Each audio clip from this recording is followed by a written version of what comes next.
الف الف مبروك يا عم شوكت. يلا بقى يا عم شوكت، شيل يا عم شوكت، ده تقليد ولا بد منه. طب لعلمك بقى انا اقدر اشيل بس ماليش مشي. طب والله العظيم تجننوا، امارات يا عم شوكت، امارات. فاكر يا سونا يوم فرحنا؟ وده يوم يتنسي يا فطمطم، والله زي القمر يا عم شوكت، ده انا افتكرتك عمرو دياب يا راجل. الف مبروك يا حبيبي، الف مبروك يا زوزي. يا حبيبتي يا ميرفت، الله يبارك فيكي يا حبيبتي يا ماما. شايف الفرحه اللي في عينيها يا شريف؟ الحمد لله اطمنا على البنت، انا كنت خايف عليها من السن الخطر ده.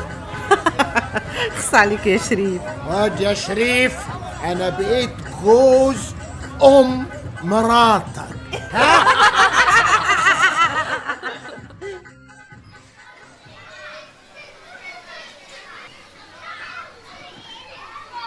قولي لي بقى، اخبار ماما العروسه ايه؟ والله يا امل هي مبسوطه وشكلها صغر 20 سنه. ربنا يفرح قلبك انتي وحبايبك كلهم يا هاله. قال صحيح، هو مفيش اي اخبار عن حضره النظره؟ من ساعه الاستدعاء وما اعرفش اي حاجه، سكتم بكتم. هتستغربي لو قلتلك ان كلامها اخر مره مش بيروح من بالي ابدا. تفتكري ممكن تكون معذوره يا هاله؟ بصي، الحاجه الوحيده المتاكده منها ان الغلط مهما كانت مبرراته هيفضل غلط. مش عارفه اقولك ايه، كل حاجه بقت ملخبطه الايام دي. سيبك من كل ده وقولي لي بقى، رديتي على يحيى ولا لا؟ مش عارفه يا هاله، بصراحه كده انا مرتاحه، شكلي كده هوافق. قولي كده من الصبح. مش ممكن يا دكتور شريف، الفصول الاولانيه من الروايه اللي كاتبها منير مذهله، ده لو انا كتبتها مش هكتبها بالعمق ده. مش قلت لك منير كاتب حقيقي وبيعرف يطلع اللي جوه الناس، بيعرف ازاي يحط نفسه مكانهم ويشوف بعينيهم. انا مبسوط قوي يا دكتور، مستني الروايه دي لما تكمل وتطبع بفارغ الصبر. ما تقلقش، دي هتبقى روايته الثالثه، النشر مضمون. انا متشكر قوي يا دكتور شريف. على فكره انا اللي متشكر، انت فتحت عينيا على حاجات كتير قوي يا حازم. بالمناسبه احنا هنقلل جلسات الكهرباء، بس هنفضل مواظبين بقى بطل على مضادات الاكتئاب والصرع. ما تقلقش يا دكتور، عبد الجليل واخد باله مني قوي. انت هنا واحد مننا يا حازم، وانا واثق انك هتخف قريب.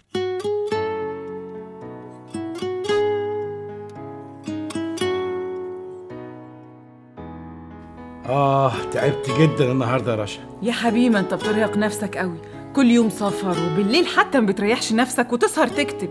انا اصلي خلصت روايه عزيزه قوي على قلبي وبدات واحده جديده.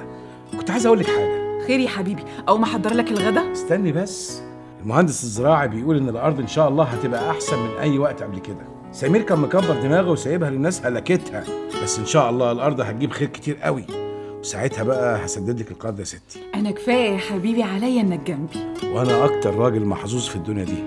عارفه ليه؟ ليه؟ عشان مراتي. وبعدين بقى يا منير،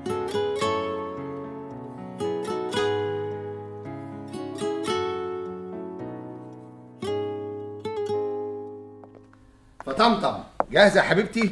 ميعادنا قرب مع الدكتور في مركز الخصوبه. طول ما انت جنبي يا حبيبي انا مطمنه.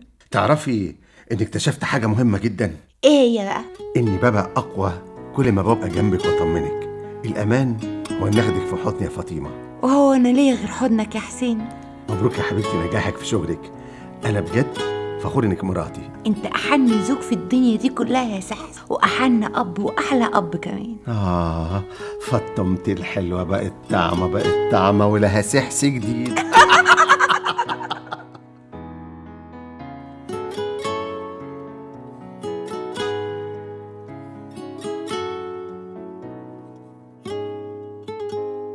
خير يا فندم، انا اول ما مكتبك كلمني جيت لحضرتك على طول.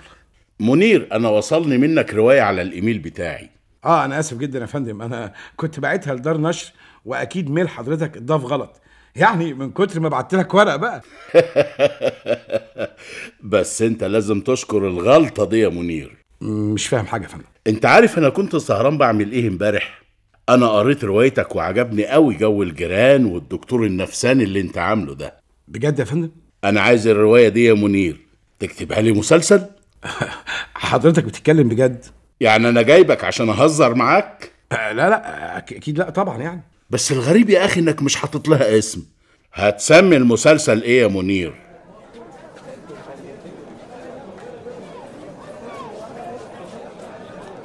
اسمعوني كويس يا ولاد، انا النهارده الصبح كنت قاعد مع صاحب البيت ووصلت معاه لاتفاق كويس جدا. ايه يا عم شوكت، اتفقتوا على ايه خير؟ بعد منهدة كتير اخيرا اقتنع انه يدينا كل واحد شقة في البرج الجديد. ايه رايكم؟ ده مضمون يا عم شوكت؟ طبعا مضمون، المحامي بتاعي هيكتب لنا العقود بنفسه. ها قلتوا ايه؟ والله يا عم شوكت موضوع زي ده لازم اخد رأي مراتي فيه. صحيح يا عم شوكت، لازم كل واحد ياخد رأي مراته. ان كان عليا مراتي موافقة، وهو كل واحد هيبقى عنده شقة تمليك بدل الإيجار القديم، وهو برضه هيكسب كويس قوي من البرج. والله ده حل كويس جدا يا شريف، بس هنقعد فين لحد ما البرج يتبني؟ احنا هنأجر شقة كبيرة نقعد فيها كلنا، انا وانتي وحماتي وعم شوكت، ولو حبوا ممكن يقعدوا مع ميرفت اللي يريحهم بقى. بس كده الإيجار هيبقى عالي قوي يا شريف. ما هي الشقة دي في عمارة تانية بتاعت صاحب البيت برضه، واكيد يعني هيعمل لنا ايجار حنين. يعني احنا هنقعد في شقة اخوك يا حسين لحد ما البرج يتبني؟ ايوه يا فطمطم، هو اتنقل يا ستي شرطة السياحة وقاعد على طول في شرم الشيخ. قلت ايه؟ انا موافقة. تمام كده. انا فرحانه قوي قوي يا منير. يا بنتي انا مش قلتلك هيجي يوم وهحقق احلامي؟ انا اسفه لو في يوم يعني. ما تكمليش، انا عارف كل حاجه من غير ما تقولي. المهم قلت ايه بقى في موضوع العماره؟ موافقه طبعا، وهنقعد عند ماما، وانا هفضل رايح جاي عليكم عشان مش هسيب الارض طبعا، مش هسيب الارض حتى لو موضوع المسلسل ده تم. منير هو انا بقالي قد ايه ما قلتلكش بحبك؟